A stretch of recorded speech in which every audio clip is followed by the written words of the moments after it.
Dear students, आज हम लोग 10th क्लास के जो मैथ का पहला सेक्शन है वास्तविक संख्या यानी रियल नंबर, उस रियल नंबर के पहले टॉपिक भाग एल्गोरिथम के बारे में पढ़ेंगे, जो हमारे लिए बहुत ही ज़रूरत है और इससे क्वेश्चन प्रत्येक बोर्ड एग्जाम्स में वह ऑब्जेक्टिव रूप में सब्जेक्टिव रूप में आते ही आते हैं।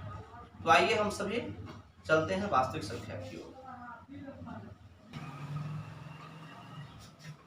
भाग एल्गोरिथम सबसे पहले क्लास 10th के फर्स्ट चैप्टर 1A कहे 1.1 कहे, उस चैप्टर में पहला जो हमारा टॉपिक है वो पढ़ने के लिए क्या मिलता है? भाग एल्गोरिथम, यूक्लिड विभाजन नियम। इसको दो नामों से जानते हैं। एल्गोरिथम क्या है, पहले इसका हम लोग डिफिनीशन समझे। तो एक विशेष प्रकार की समस्या का हल प्राप्त करने की चरणबद्ध प्रक्रिया को एल्गोरिथम कहते हैं। एक विशेष प्रकार की प्रक्रिया को हल करने की चरणबद्ध यानी सिस्टमैटिक ढंग से किसी को जो हम प्रूव करते हैं, उसी को हम सॉल्व करते हैं, उसे हम क्या बोलते हैं? एल्गोरिथम कहते हैं। लेमा एक प्रकार का सिद्ध कथन होता है, एक सेंटेंस रहेगा जो प्रूव रहता है, जिसकी सहायता से दूसरे कथन को सिद्ध किया जाता है। उसी को हम क्या कहते हैं? उसी को हम लेमा कहते हैं। ठीक है, उसी को हम लेमा के नाम से जानते हैं। आगे हम लोग अब देखेंगे कैसे भाग एल्गोरिथम से प्रश्न बनाए जाते हैं। यहाँ हम लोग देख रहे हैं भाज्य, भाजक, भागफल, शेषफल। इसे समझने की जरूरत है। हम लोग भाग पढ़े हुए हैं। बीच में जो होता है जिसमें हम भाग देते हैं उसे क्या बोलते हैं? भाज्य बोलते हैं। उसे हम लोग क्या बोलते हैं? भाज्य बोलते हैं। जिससे हम भाग देते हैं उसे हम भाजक बोलते हैं। और भाग देने के बाद जो हमें उसका प्रतिफल प्राप्त होता है उसे हम भागफल बोलते हैं। और भागफल के बाद जो कुछ भी काटने के बाद बचता है शेष के रूप में, रिमाइंडर के रूप में, वह क्या कहलाता है? शेषफल। कोई संख्या होता है जो बिल्कुल कट जाता है, उसमें शेषफल कुछ नहीं बचता है, शून्य बचता है। लेकिन जिसमें बचता है वह शेषफल के रूप में जाना जाता है। भाज्य को ए से सूचित किया जाता है। भाज्य को किससे सूचित किया जाता है? ए से। उसी प्रकार भाजक को बी से, भागफल को क्यू से और शेषफल को आर से। यानी कि भाज्य को ए से, भाजक को बी से, भागफल को क्यू से और शेषफल को आर से। इसको हम ध्यान में रखेंगे। उसके बाद भाषा में इसको अगर हम कहे तो भाज्य बराबर क्या है? भाजक गुणे भागफल जोड़ शेषफल। भाज्य बराबर भाजक गुणे भागफल जोड़ शेषफल। भाज्य को क्या कहते हैं? तो ए कहते हैं, तो भाज्य के सामने ए लिख दिए। भाजक क्या कहते हैं? बी कहते हैं, तो भाजक के सामने बी लिख दिए। भागफल को क्या कहते हैं? क्यू कहते हैं, तो भागफल के सामने इनकी जगह क्यू दे दिए। और शेषफल को क्या कहते हैं? आर कहते हैं, तो शेषफल के सामने आर दे दिए। तो इस प्रकार से हमें यह ध्यान रखना है कि भाज्य किसे कहेंगे? ए को भाजक कहेंगे, बी को भागफल कहेंगे, क्यू को और शेषफल कहेंगे आर को। इतना हमारे ध्यान में होना चाहिए। इतना जब ध्यान में हो गया तो इसी को ए बराबर बी क्यू प्लस आर भाग एल्गोरिथम नियम के रूप में क्या जाना जाता है? ए बराबर बी क्यू प्लस आर। बीच में कोई संख्या नहीं है, ना प्लस है ना माइनस है, यानी क्या है? इनटू है, यानी गुना है। तो ए बराबर बी क्यू प्लस आर, यही भाग एल्गोरिथम का नियम है। अब इस पे हम लोग एग्जाम्पल बनाएंगे। जैसे 21 मान लेते हैं। 21 क्या है? भाज्य। उसमें हमें 5 से डिवाइड देना है, 5 से डिवाइड करना है, भाग करना है। तो 21 को 5 से भाग करेंगे, यानी 5 से भाग देंगे तो 5 चौका 20, 5 4 जा 20, 5 4 जा 20। और 1 से 0 को हम हटाएंगे तो क्या बचेगा? 1 बचेगा और 2 कट जाएगा। तो इसको हम क्या कहेंगे? 21 मेरा भाज्य है, 5 मेरा भाजक है, 4 मेरा भागफल है और 1 क्या है? शेषफल है। अब इसको इस आधार से हम लिखेंगे तो कैसे लिखेंगे? ए बराबर बी क्यू प्लस आर। ए बराबर बी क्यू प्लस आर। ए का वैल्यू कितना है? 21। ए का वैल्यू 21। बी का वैल्यू कितना है?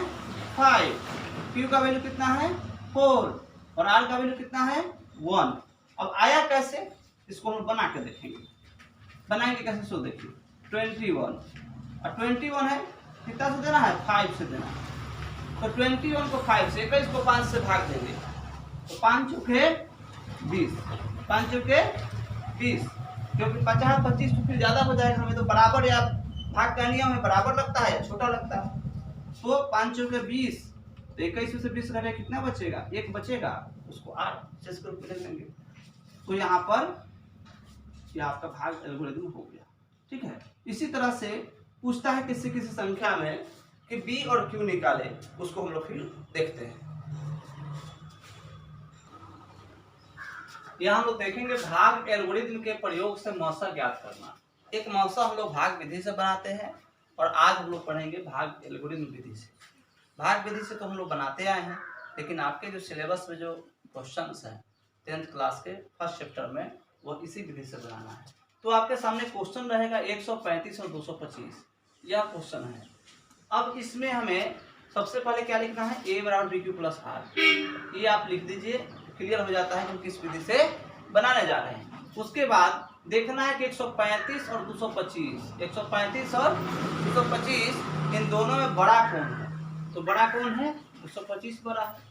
तो जो बड़ा होगा उससे हम भाज्य बना देंगे, बड़ा में है छोटा सा भाग लेता है, चाहे वह राइट साइड में दिया हो या लेफ्ट साइड में दिया हो, बाद में दिया हो या पहले दिया हो। देखिए यहाँ कॉमा के बाद दिया है, लेकिन हमें उससे मतलब नहीं रखना है, जो बड़ा है उसको हम ए बना देंगे। ठीक है, यानी भाज्य बना देंगे।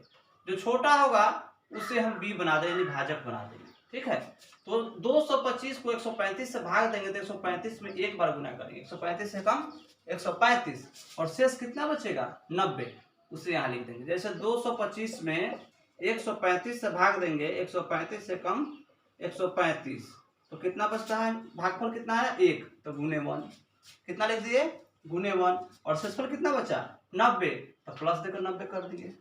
ठीक है, कोई दिक्कत नहीं यहाँ तक। फिर आगे चलते हैं, यहाँ हमें 0 नहीं आया, जब तक हमें शेषफल 0 नहीं प्राप्त हो जाए इस प्रक्रिया को हम आगे बढ़ाते जाएंगे, इस प्रोसेस को हम आगे बढ़ाते जाएंगे, कंटिन्यू रखेंगे।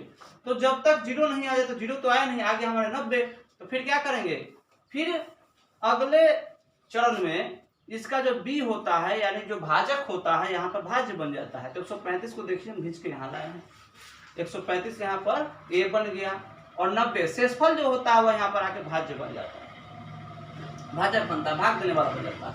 90 से भाग देंगे, अब 135 भाजक है, भाज्य है, सॉरी 135 क्या है, भाज्य है, 90 क्या है, भाजक है। 90 कम 90, 5 13 में से 4 घटा 9, यानी 45 बचा, 45 बचा, यानी कि 90 कम 90 हो गया, शेष कितना बच गया, 45, 45 आ गया। फिर 0 नहीं आया, जब तक 0 नहीं आएगा हम इस प्रक्रिया को बंद नहीं करेंगे। फिर क्या करेंगे, अब इस 90 को यहाँ लाएंगे और 45 को फिर यहाँ लाएंगे। अब हम करेंगे क्या कि 90 में 45 से फिर भाग देंगे, 90 में क्या करेंगे, 45 से भाग देंगे, 45 दूनी 90, यहाँ कट गया, 45 दूनी 90, शेष कितना आ गया, 0 आ गया। जहाँ पे 0 आता है वहीं पे हम उसको रोक देते हैं, और बराबर के बाद वाला जो भाजक होता है वही इसका क्या बन जाता है, HCF, यानी हाइवन कॉमन फ्रैक्शन, यानी कि हाईएस्ट कॉमन फ्रैक्शन, यानी कि HCF, यानी कि मौसा। यही क्या हो गया, इसका मौसा हो गया। कोई दिक्कत नहीं। इसी प्रकार से हम लोग और भी संख्या को बना सकते हैं। आगे आपको BQ निकालना, आगे आपको इसका भाग एल्गोरिथम पर और जो प्रश्न है उसको लेकर के इसके दूसरे पार्ट में फिर आपके बीच हम उपस्थित होंगे। तब तक के लिए आप इस वीडियो को देखें, सीखें, इस पर प्रश्न अभ्यास करें, और अच्छा लगे तो लाइक शेयर कमेंट अवश्य करें। Thank you.